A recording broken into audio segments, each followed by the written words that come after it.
Hello साथीहरु, आज चाहिँ मैले एउटा बेस्ट इन्फर्मेटिभ भिडियो बनाउँदैछु based upon my experience my knowledge in Cyprus. किन भन्दा म अहिले साइप्रसमा काम गरिरहेको छु। मैले जति बगेको छु यो मेरो टाइमिङमा मेरो ड्युरेसनमा मैले बगेको मेरो एक्सपिरियन्सहरु मैले गेन गरेका मैले सिकेका मेरा नलेजहरुको चाहिँ तपाईसँग शेयर गर्न गइरहेको छु। भिडियोलाई हेर्नु होला। मैले भिडियोमा चाहिँ 7 वटा बुलेट पोइन्टको बारेमा कुरा गर्छु र पछि लास्टमा चाहिँ 8औं नम्बरमा चाहिँ मैले केही प्रो टिप्सहरु चाहिँ तपाईको लागि तपाईको पर्सनल लाइफको लागि चाहिँ म दिन गइरहेको छु।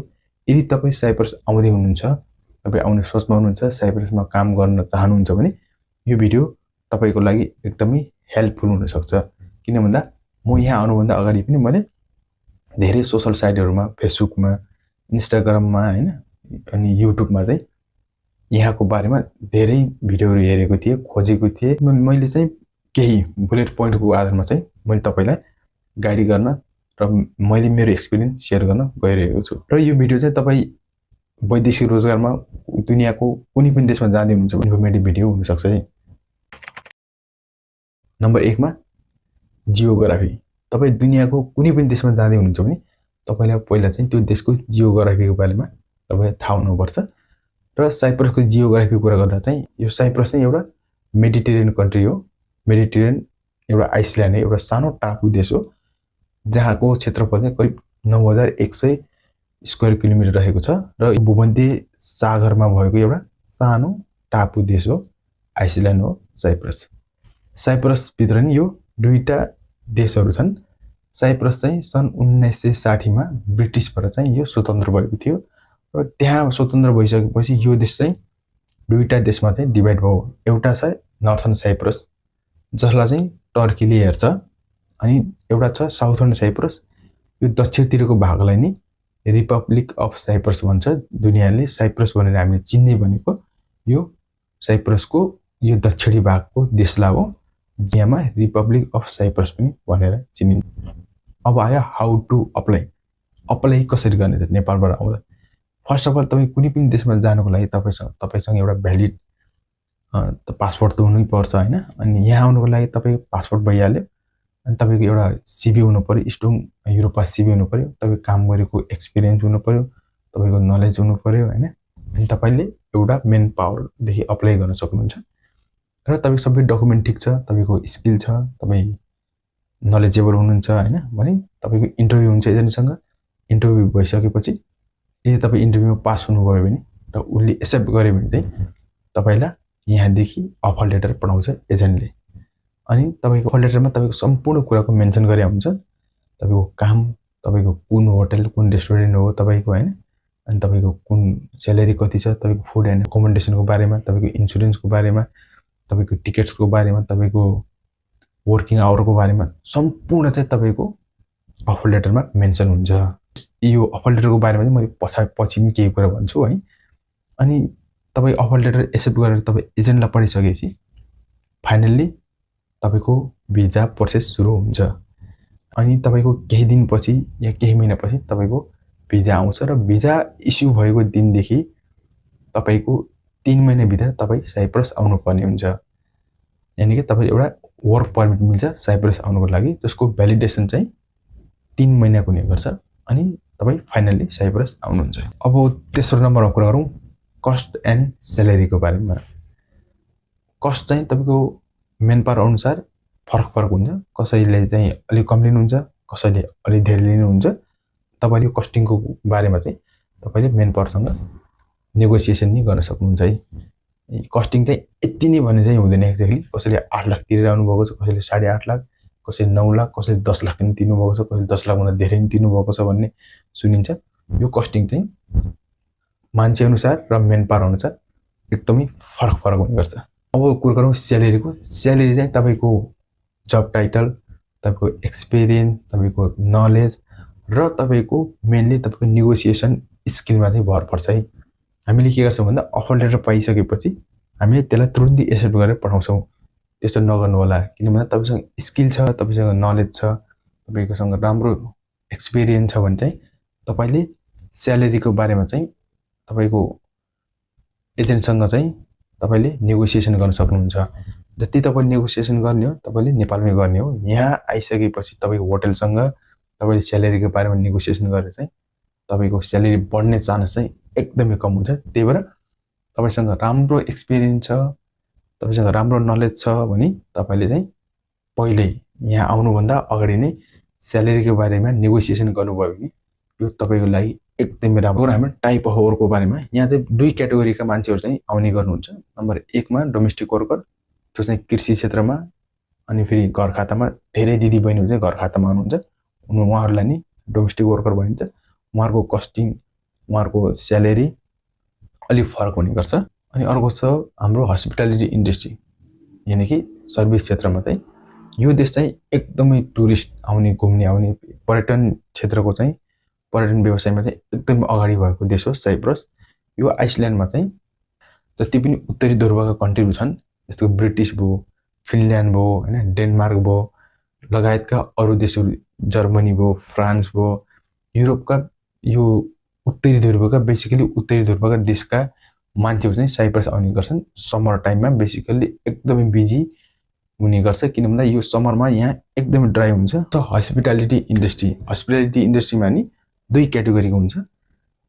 एउटा चाहिँ तपाईको सिजनिङ हुन्छ, सिजनिङ होटल रेस्टुरेन्ट हुन्छ। अर्को तपाईको 12 महिना चल्ने होटल रेस्टुरेन्ट हुन्छ।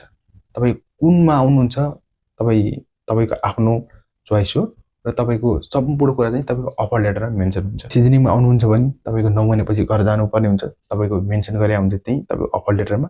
तपाईको अप डाउन टिकट के छ तपाईको त्यही मेन्सन गरे हुन्छ। 90% होटल चाहिँ तपाईको अप डाउनको टिकट चाहिँ होटलले प्रोभाइड गर्छ।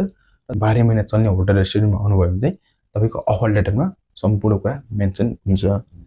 र आउनुभन्दा अगाडि एकदमै राम्रोसँग तपाईको होटल कस्तो हो, तपाईको होटल सिजनिङ हो कि, तपाईको होटल तपाईको 12 महिना चल्ने हो कि, तपाईको रेस्टुरेन्ट कस्तो टाइपको रेस्टुरेन्ट हो भनेर सम्पूर्ण कुरा चाहिँ पहिले जानेर आउनु होला। अर्को कुरा गरौँ कस्ट अफ लिभिङ र लाइफस्टाइलको बारेमा। यहाँ चाहिँ त्यति धेरै गाह्रो, त्यति धेरै महँगो, एक्सपेन्सिभ चाहिँ छैन। तपाईले आफ्नो स्यालेरीदेखि मजाले थोरै पैसा निकालेर आफ्नो लाइफलाई चाहिँ एउटा सस्टेनेबल वेमा सर्भाइभ गर्न सक्नुहुन्छ साइप्रसमा। कस्ट अफ लिभिङ चाहिँ अरू देशमा जस्तै एक्सपेन्सिभ पनि छैन र तपाईले आफ्नो स्यालेरी अनुसार सेभिङको साथसाथै आफ्नो लाइफलाई सर्भाइभ गर्न सक्नुहुन्छ। कुरा गरौँ working hour and overtime. Working hour basically तपाईको अफर लेटरमा मेन्सन गरेको हुन्छ। म्याक्सिमम मान्छेहरूको वर्किङ आवर चाहिँ अफर लेटरमा 9 आवर्स लेखेको हुन्छ। 9 आवर्स भनेको तपाईको 1 घण्टा चाहिँ तपाईको खाना खानको, तपाईको लन्च डिनरको लागि र 8 घण्टा चाहिँ तपाईको वर्किङ आवर हुन्छ र तपाईको यो सम्पूर्ण तपाईको अफर लेटरमा मेन्सन हुन्छ। ओभर टाइमको कुरा गर्दा चाहिँ तपाईको यो ओभर टाइमको कुरा चाहिँ तपाईको अफर लेटरमा चाहिँ मेन्सन हुँदैन। तपाई यहाँ आइसकेपछि तपाईलाई तपाईको होटल, तपाईको रेस्टुरेन्ट अनुसार कसैलाई एकदमै राम्रो ओभर टाइम मिल्छ र कसैलाई कम ओभर टाइम मिल्छ र कसैलाई ओभर टाइम नमिल्न नि सक्छ। यो तपाईको एउटा लकको कुरा भनौँ या फेरि तपाईको होटल रेस्टुरेन्ट अनुसार फरक हुन्छ है ओभर टाइमको कुरा चाहिँ। अर्को 7 नम्बरमा कुरा गरौँ च्यालेन्ज चुनो। तपाई यहाँ आउनुको लागि बेसिकली तपाई एउटा चाहिँ तपाईको राम्रो कम्युनिकेसन स्किल चाहियो र अर्को तपाईको ल्याङ्ग्वेजको कुरा गर्दा चाहिँ यहाँका मान्छेहरू म्याक्सिमम मान्छेहरू चाहिँ ग्रीक ल्याङ्ग्वेज बोल्छ र यदि तपाई ग्रीक ल्याङ्ग्वेज बोल्न सक्नुहुन्छ भने, तपाईले केही ग्रीक ल्याङ्ग्वेजको वर्डहरु थाहा छ भने यो चाहिँ तपाईको लागि प्लस पॉइन्ट भइहाल्यो। र अर्को चाहिँ तपाई इंग्लिश ल्याङ्ग्वेज चाहिँ तपाईलाई आउनु पर्ने हुन्छ। एकदमै धेरै पर्फेक्ट त हैन, तर पनि एटलिस्ट तपाईले अरूले कसैले क्वेशन गरेछ भने तपाईले क्वेशनको एन्सर दिन सक्नु पर्यो र तपाईलाई केही इश्यू भएको छ भने तपाईले अरूलाई आफ्नो कुरा चाहिँ अरूसँग शेयर गर्न सक्ने चाहिँ तपाईसँग त्यो स्किल चाहिँ हुनु पर्यो इंग्लिश ल्याङ्ग्वेजको बारेमा। अनि मौसमको कुरा गर्दा यहाँ समर टाइममा एकदमै ड्राई हुन्छ है मौसम। 40 देखि धेरै 40-45 डिग्री सेल्सियस सम्म यहाँको तापक्रम चाहिँ हुन्छ। अनि ड्राई हुन्छ एकदमै, कामको लागि चाहिँ च्यालेन्जिङ हुन्छ, अलिकति फास्ट इन्भाइरोमेन्टमा काम गर्नुपर्ने हुन्छ। र जाडोको टाइममा चाहिँ यहाँ एकदमै जाडो हुने र जाडोमा चाहिँ पानी पनि हुन्छ है। यहाँ नेपालको यहाँको चाहिँ ठीक उल्टो हुन्छ। कसरी उल्टो हुन्छ भन्दा नेपालमा तपाईको समर टाइममा पानी पर्छ, यहाँ चाहिँ एकदमै ड्राई हुन्छ समरमा। र विन्टर सिजनमा नेपालमा जाडो हुन्छ तर पानी पर्दैन। यहाँ चाहिँ जाडो पनि हुन्छ, त्यहीमाथि पानी पनि पर्छ। त्यही भएर यो कुरा चाहिँ तपाईलाई थाहा भयो भने चाहिँ राम्रो हुन्छ है। 8 नम्बरमा यानी कि लास्टमा चाहिँ प्रो टिप्सको बारेमा कुरा गरौँ। मैले तपाईलाई केही टिप्सहरु शेयर गर्न गइरहेको छु मेरो एक्सपिरियन्सको आधारमा। नम्बर 1 मा नेगोसिएसन गर्नु होला स्यालेरीको बारेमा। यदि तपाईसँग एक्सपिरियन्स छ, तपाईसँग नलेज छ भने तपाईलाई अफर गरेको स्यालेरी भन्दा केही धेरै स्यालेरी चाहिँ तपाईले भन्नु होला एजेन्टलाई। जस्तै कि तपाईले 900 युरोको चाहिँ अफर गरेछ एजेन्टले भने तपाईले 1000 युरोको चाहिँ काउन्टर अफर गर्नु होला। तपाईसँग राम्रो स्किल छ भने तपाईलाई 1000 युरो दिन सक्छ। अनि 100 युरो भनेको तपाईको 1 महिनाको लागि खर्च हो। त्यही भएर नेगोसिएसन गर्नु होला। अर्को 2 नम्बरको टिप्स भनेको तपाई यहाँ आउँदै हुनुहुन्छ भने तपाई कुन होटलमा आउँदै हुनुहुन्छ, कुन रेस्टुरेन्टमा आउँदै हुनुहुन्छ, कुन लोकेसनमा आउँदै हुनुहुन्छ, त्यो लोकेसन चाहिँ तपाई सोशल साइटमा चाहिँ चेक गर्नु होला एक्चुअली। किन भन्दा अहिलेको जमानामा हर कुनै रेस्टुरेन्ट होटलको चाहिँ वेबसाइट हुन्छ, वेबसाइटमा गएर चेक गर्नु होला। अनि सोशल मिडियाको एकाउन्टमा गएर चेक गर्नु होला त्यहाँ अलरेडी नेपाली काम गरिरहेका छन् कि फलोअरमा गएर चेक गर्नु होला एक्चुअली नेपालीहरु। किन भन्दा तपाई यदि त्यहाँ कुनै काम गरिरहेको नेपालीहरु तपाईले त्यहाँ देख्नुभयो भने हैन तपाई उसँग कुरा गर्न तपाईले एकदम राम्रो इन्फर्मेसन चाहिँ त्यतिखेर चाहिँ पाउनुहुन्छ। यहाँ नेपालमै साइप्रस आउनु भन्दा अगाडि तपाईले त्यो इन्फर्मेसन पाउनुहुन्छ। त्यही भएर जति पनि होटल रेस्टुरेन्टको एकाउन्ट छन् तपाई आउनु खोजेको चेक गर्नुस् त्यहाँ नेपाली छन् कि। यदि तपाईले नेपाली भेट्नुभयो भने चाहिँ उनीहरुसँग कुरा गर्ने ट्राई गर्नुस्। अर्को चाहिँ सिटी। यदि तपाईलाई ठुलो सिटीमा जानु मन छ, तपाईलाई 12 महिना चल्ने राम्रो खालको होटलहरु चाहिएको छ भने, यदि तपाईलाई राम्रो खालको होटलहरु चाहिएको छ भने तपाई ठुलो सिटीतिर फोकस गर्नु होला। जस्तो कि सिटी एउटा यहाँको क्यापिटल सिटी निकोसिया भइहाल्यो हैन, लिमासोल भयो हैन, पाफोस भयो, लार्नाका, यो 4 वटा सिटी चाहिँ साइप्रसको अलि ठुलो सिटीहरुमा पर्छ जहाँ चाहिँ अलिकति जनघनत्व नि अलिकति बढी छ र त्यहाँ चाहिँ बिजनेसका इन्भाइरोमेन्ट नि अलि राम्रो छ अरु सिटीहरु भन्दा। अनि अर्को टिप्स भनेको तपाईमा भर पर्छ कि तपाईलाई कुन खालको कुन क्याटेगोरीको होटल रेस्टुरेन्ट चाहिँ तपाईलाई मन पर्छ काम गर्नको लागि। यदि तपाईसँग फ्यामिली छ अनि तपाईलाई चाहिँ 1 वर्षमा 2-3 महिना नेपाल गएर घुम्न मन पर्छ, आफ्नो फ्यामिलीसँग बसेर टाइम स्पेन्ड गर्न मन पर्छ भने तपाई सिजनिङ होटलमा आउनु होला। सिजनिङ भनेको 9 महिना 10 महिना चल्ने अनि 2-3 महिना बन्द हुने। अनि त्यस्तो होटलमा आउनु होला किनकि तपाईको अफर लेटरमा मेन्सन हुन्छ त्यो सबै कुरा। तर नेपालमा चाहिँ एजेन्टहरुले के भन्नुहुन्छ भन्दा पुरै वर्ष काममा राख्छ, मेन्टेनेन्समा राख्छ 2-3 महिना भनेर नेपालको एजेन्टहरुले भन्ने गर्नुहुन्छ। यो चाहिँ सबै झुट हो। तपाईको 1-2 जना मान्छेलाई चाहिँ त्यस्तो भयो होला हैन। 99% मान्छेलाई चाहिँ आफ्नो होम कन्ट्री चाहिँ ब्याक हुनुपर्छ विन्टर सिजनमा। अर्को क्याटेगोरीमा तपाई 12 महिना चल्ने रेस्टुरेन्टहरु खोज्दै हुनुहुन्छ भने तपाई एकै सिटी एरियातिर ट्राई गर्नु होला। 12 महिना चल्ने रेस्टुरेन्टतिर अप्लाई गर्न सक्नुहुन्छ।